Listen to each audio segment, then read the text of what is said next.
Selamat pagi anak-anakku sekalian, tetap semangat kita dalam pembelajaran jarak jauh. Kita belajar online bersama Klub Matematika untuk kelas 5, tema 1, subtema 3, pembelajaran yang keempat ya. Di kesempatan kali ini adalah sebuah gambar kapal ya. Apa maksudnya di sini? Sebelum kita materi, ayo kita bernyanyi dulu bersama-sama ya.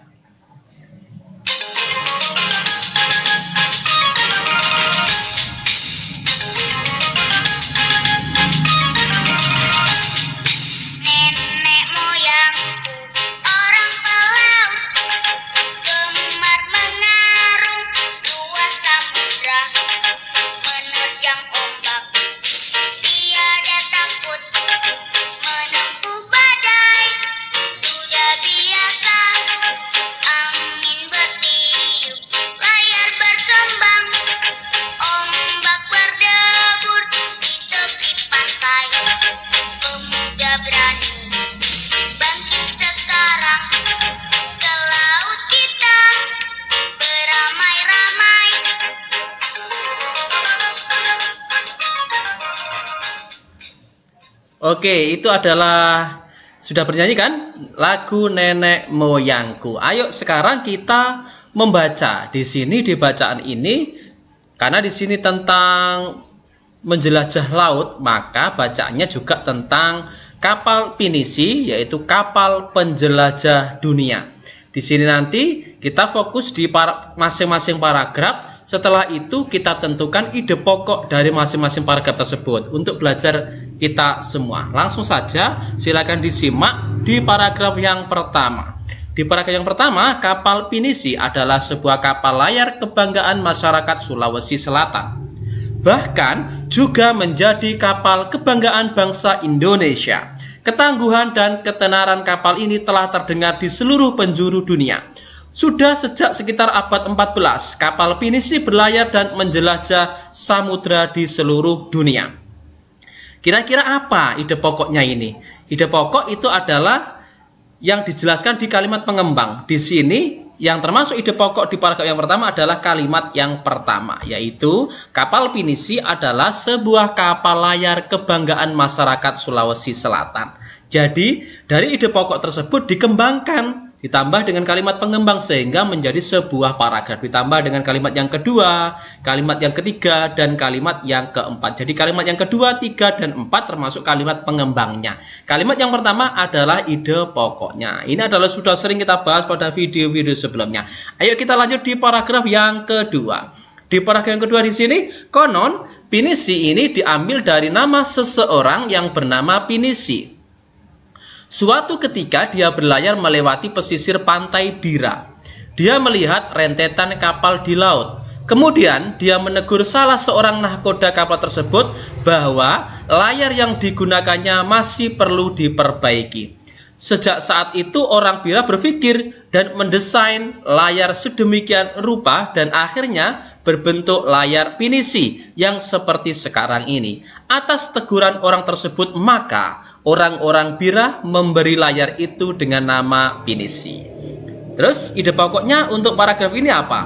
Untuk paragraf yang kedua di sini ide pokoknya adalah pinisi diambil dari nama seseorang yang bernama Pinisi. Kemudian dikembangkan ditambah dengan kalimat pengembang sehingga menjadi paragraf yang kedua. Selanjutnya kita masuk di paragraf yang ketiga. Di paragraf yang ketiga, kapal pinisi adalah kapal istimewa. Kapal ini dibuat oleh tangan-tangan ahli tanpa menggunakan peralatan canggih dan modern. Seluruh bagian kapalnya terbuat dari kayu dan rangkai tanpa menggunakan paku. Jadi bahannya dari kayu dan dirangkai tanpa menggunakan paku. Terus kuat enggak? Meskipun demikian, kapal ini telah membuktikan ketangguhannya dalam mengarungi samudra dan menjelajah negara-negara dunia. Ide pokok untuk paragraf ini adalah ada di kalimat yang pertama. Ini adalah membahas tentang kecanggihan dari kapal pinisi. Jadi ide pokok adalah kapal pinisi adalah kapal istimewa. Kemudian dikembangkan. Apa istimewanya? Dikembangkan. Kapal ini dibuat dari peralatan yang tanpa menggunakan peralatan canggih. tanpa paku. Ya, itu adalah sehingga disebut kapal pinisi ini adalah sebagai sebuah kapal yang istimewa ya. Lanjut kita di paragraf berikutnya. Banyak upacara atau ritual yang dilakukan dalam membuat kapal pinisi. Mulai dari pencarian hari baik untuk memulai pembuatan, upacara atau ritual mengusir roh jahat saat akan menebang kayu yang akan digunakan untuk membuat kapal pinisi, upacara atau ritual peletakan lunas dan pemasangan pengapit lunas, kemudian memasuki proses penggabungan dan pendempulan badan kapal. Pada proses terakhir inilah peluncuran, namun sebelumnya juga diadakan upacara atau ritual selamatan. Semua upacara atau ritual itu dilakukan semata-mata untuk mengharapkan keselamatan dan kesejahteraan bagi pembuat, pemilik, dan penumpang kapal pinisi. Ide pokok untuk paragraf ini adalah ada di kalimat yang pertama. Banyak upacara atau ritual yang dilakukan dalam membuat kapal pinisi. Lanjut kita di paragraf berikutnya. Di paragraf ini, peluncuran kapal pinisi dilakukan pada saat air laut pasang dan matahari sedang naik. Ketika kapal sudah mengapung di laut, barulah tiang dan layar dipasang. Kapal yang diluncurkan biasanya sudah siap dengan awaknya. Adapun kepala tukang bertindak sebagai pelaksana utama upacara dan duduk di sebelah kiri. Doa dan mantra pun diucapkan. Ide pokok untuk paragraf ini adalah peluncuran kapal pinisi dilakukan pada saat air laut pasang dan matahari sedang naik. Lanjut kita di paragraf berikutnya. Walaupun terbuat dari kayu, kapal ini mampu bertahan dan dari terjangan ombak besar di laut lepas. Kapal pinisi satu-satunya kapal kayu besar dari sejarah masa lampau yang masih diproduksi hingga sekarang. Jadi ide pokok untuk paragraf ini adalah walaupun terbuat dari kayu, kapal ini mampu bertahan dari terjangan ombak besar di laut lepas. Selanjutnya paragraf berikutnya. Kapal pinisi sendiri umumnya memiliki 2 tiang layar utama dan 7 buah layar.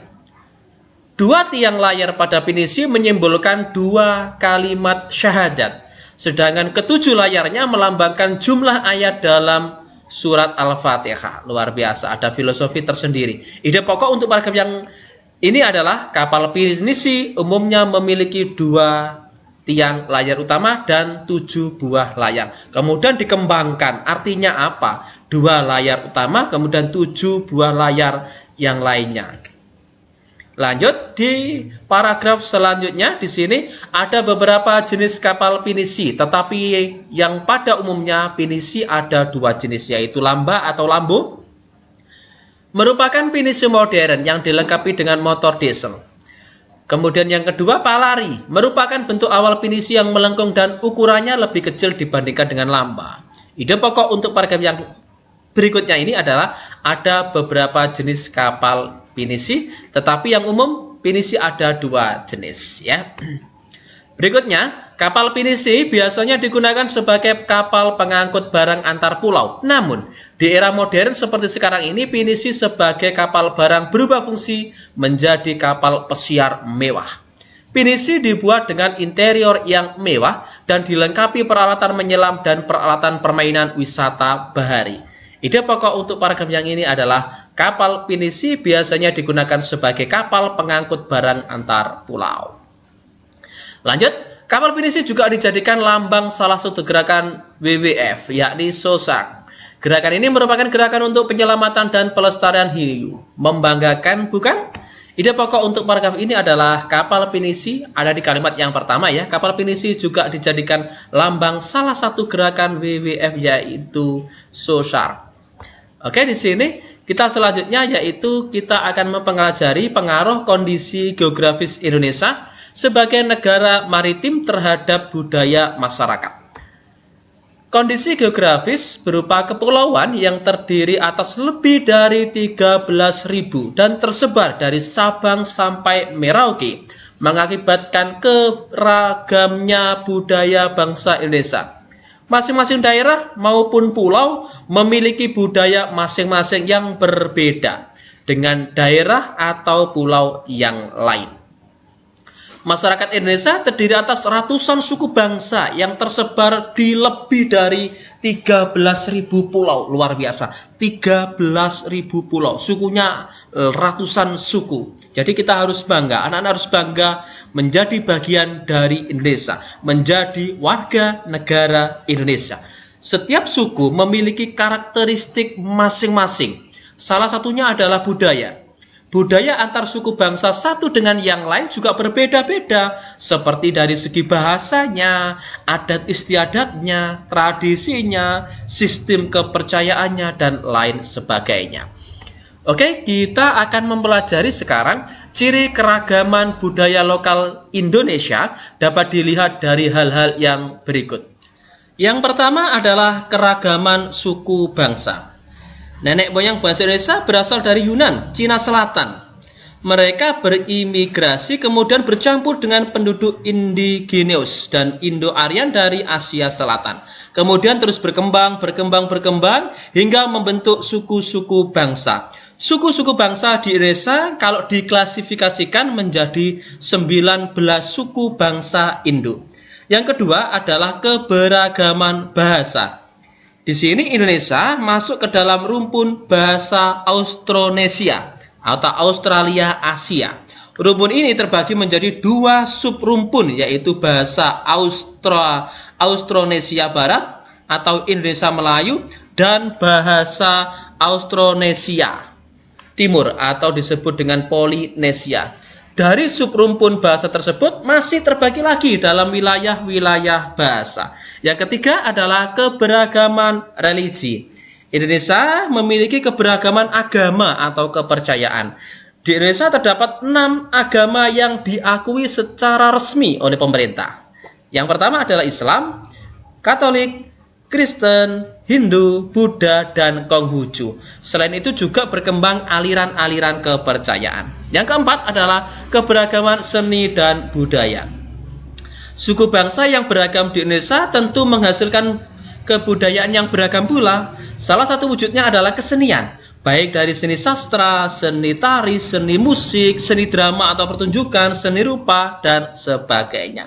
Sekarang tentunya keberagaman budaya akan memberikan manfaat bagi bangsa Indonesia. Misalnya dalam bidang bahasa, kebudayaan daerah yang berwujud dalam bahasa daerah dapat memperkaya perbendaharaan istilah dalam bahasa Indonesia. Kemudian dari bidang pariwisata, potensi keberagaman budaya dapat dijadikan sebagai objek dan tujuan wisata, sehingga akan menghasilkan devisa bagi bangsa kita ini. Pemikiran yang timbul dari sumber daya di daerah-daerah bisa menjadi acuan bagi pembangunan nasional. Kemudian di sini adalah dampak dari segi kebudayaan. Ada 4 di sini dampak dari segi kebudayaan. Yang pertama adalah masyarakat Indonesia lebih mengenal budaya asing. Seperti dalam bidang musik, masyarakat Indonesia lebih tahu musik luar seperti hip hop, jazz, R&B daripada lagu-lagu daerah seperti karawitan atau gambang kromong. Tidak hanya pada lagu, budaya lain seperti tari-tarian dan bahasa pun mulai luntur. Maka kita harus mencintai budaya-budaya kita, mencintai produk-produk dalam negeri milik Indonesia. Yang kedua adalah tontonan dan adegan dalam film tidak pantas akan membawa efek buruk bagi bangsa Indonesia. Artinya di sini sebagian besar adegan tersebut ditiru oleh artis-artis dalam negeri dan masyarakat menganggapnya sebagai gaya hidup. Bahaya ini, semacam pusat gaya yang perlu ditiru terutama bagi anak muda. Padahal itu merupakan turunan dari turunnya nilai-nilai moralitas bangsa. Jadi ingat, anak-anak harus selektif memilih mana tontonan yang layak untuk ditonton, mana tontonan yang tidak layak. Karena itu nanti akan berpengaruh kepada pola pikir dan sikap. Yang ketiga adalah dikenalnya kebudayaan Indonesia. Karena Indonesia kan ada di jalur ramai perdagangan dan pariwisata yang ada di Indonesia. Yang keempat, timbulnya beraneka ragam kebudayaan dan adat. Karena di sini ada pengaruh dari luar. Contohnya wayang di Jawa yang terinspirasi dari cerita dari India dan hukum adat di Aceh yang terpengaruh oleh hukum Islam. Gitu ya. Tentunya di sini ada dampak yang sifatnya positif dan ada dampak yang negatif. Dampak yang negatif harus kita benar-benar kita filter, kita saring. Jangan sampai merusak sendi-sendi bangsa negara kita, negara Indonesia. Sekarang kita ayo mengamati bersama-sama. Berikan tanda centang untuk budaya yang asli Indonesia. Kemudian berikan tanda silang untuk budaya hasil percampuran atau peleburan dengan budaya luar negeri. Kita lihat di sini ada 4 buah gambar. Yang pertama adalah ada musik keroncong, kemudian yang kedua ada reog, yang ketiga ada tari-tarian, tari kecak, kemudian yang keempat adalah ada barongsai. Berikan tanda centang untuk budaya asli Indonesia, tanda silang untuk budaya hasil percampuran atau peleburan dengan budaya luar negeri. Untuk keroncong di sini adalah asli budaya Indonesia, jadi diberikan tanda centang. Sementara untuk reog asli dari Ponorogo yang harus kita cintai, jadi budaya asli Indonesia. Kemudian berikutnya ini adalah tari yang spesial dari Pulau Bali, juga harus benar-benar kita lestarikan, kita cintai, jangan sampai punah karena kita lebih suka budaya asing. Kita harus suka dengan budaya kita sendiri. Sementara barongsai adalah budaya hasil percampuran dan peleburan dari budaya luar negeri, yaitu dari Cina, gitu ya. Lanjut kita, ini adalah nama bandara dan lapangan udara di setiap provinsi. Ini tugasnya. Ada 34 provinsi di Indonesia. Tugas anak-anak adalah mencari, menuliskan nama provinsi, kemudian nama bandara atau lapangan udaranya. Sebagai contoh, di sini klub matematika sudah kita rangkum semuanya. Nama provinsinya apa, nama bandaranya apa. Jadi teman-teman sudah enak, tinggal belajar di sini, belajar yang lengkap di klub matematika. Mulai dari nama bandara dan lapangan udara. Yang pertama adalah dari Aceh Darussalam. Kemudian Sumatera Utara, Sumatera Barat, nanti terus kita akan kaji satu persatu nama bandara dan lapangan udara. Yang pertama adalah dari Aceh Darussalam. Nama bandaranya adalah Bandara Sultan Iskandar Muda di Aceh Besar. Sementara Sumatera Utara, Bandara Kuala Namu di Deli Serdang. Sumatera Barat, Bandara Minangkabau. Kemudian di Riau, Bandara Internasional Sultan Syarif Kasim II di Pekanbaru. Kemudian Kepulauan Riau, Bandara Internasional Hang Nadiem Batam. Untuk informasi saja, ini hanyalah salah satu, ya. Banyak nama-nama yang lain, tapi kita pilih salah satunya saja, ya. Jambi di sini Bandara Internasional Sultan Toha. Di sini di Jambi. Sumatera Selatan, Bandara Internasional Sultan Mahmud Badarudin II, Palembang. Kemudian Bangka Belitung, Bandara Internasional Has Hana Sudin. Bengkulu, Bandara Fatmawati Soekarno. Ini ada di Bengkulu. Lampung ada Bandara Internasional Gatot Subroto di Waikanan. Kemudian DKI Jakarta ada Bandara Internasional Halim Perdana Kusuma. Di Jawa Barat ada Bandara Husein Sastra Negara, ada di Bandung. Kemudian di provinsi yang lain, ini kan baru 12 provinsi. Berikutnya 13. Oke, lanjut. Kita akan bahas sekarang di Banten. Ada Bandara Internasional Soekarno-Hatta di Cengkareng. Jawa Barat, Bandara Internasional Ahmad Yani. Daerah Istimewa Yogyakarta, Bandara Internasional Adi Sucipto Jogja. Kemudian Jawa Timur, Bandara Internasional Juanda di Sidoarjo. Kemudian di Bali adalah Bandara Internasional Ngurah Rai. Sementara di Nusa Tenggara Barat ada Bandara Internasional Lombok, Yainuddin Abdul Majid. Kemudian di Nusa Tenggara Timur, Bandara Internasional El Tari di Kupang. Kalimantan Barat, Bandara Internasional Supadio. Kalimantan Tengah, Bandara Iskandar, Kota Waringin Barat. Kalimantan Selatan, Bandara Internasional Samsudin Nur di Banjarmasin. Kalimantan Utara, Bandara Internasional Aji Pangeran Tumenggung Pranoto di Samarinda. Kemudian di Kalimantan Utara, Bandara Internasional Juwata di Tarakan. Masih ada 10 lagi ya, 10 provinsi lagi. Sulawesi Utara sampai nanti di Papua ya. Di Sulawesi Utara ada Bandara Internasional Samratulangi di Manado. Sulawesi Barat, Bandara Tampa Padang Mamuju. Kemudian Sulawesi Tengah, Bandara Mutiara Sis Al Jufri di Palu. Kemudian Sulawesi Tenggara, Bandara Internasional Haluoleo di Kendari. Sulawesi Selatan, Bandara Internasional Sultan Hasanuddin Makassar. Sementara di Gorontalo, Bandara Internasional Jalaluddin Gorontalo. Maluku, Bandara Internasional Patimura. Maluku Utara, Bandara Internasional Sultan Nuku di Sofif. Kemudian Papua Barat, Bandara Anggi di Manokwari. Sementara di Papua ada Bandara Internasional Sentani Jayapura. Itu adalah nama bandara dan lapangan udara dari ke-34 provinsi di Indonesia. Semoga informasi ini, video ini bisa bermanfaat untuk kita semua ya. Jangan lupa like, kemudian subscribe untuk mendapatkan notifikasi terbaru dari Klub Matematika. Bagikan jika dirasa video ini bisa bermanfaat bagi orang lain. Terima kasih dan tonton kami di video selanjutnya di Klub Matematika, tempat belajar yang mudah dan menyenangkan.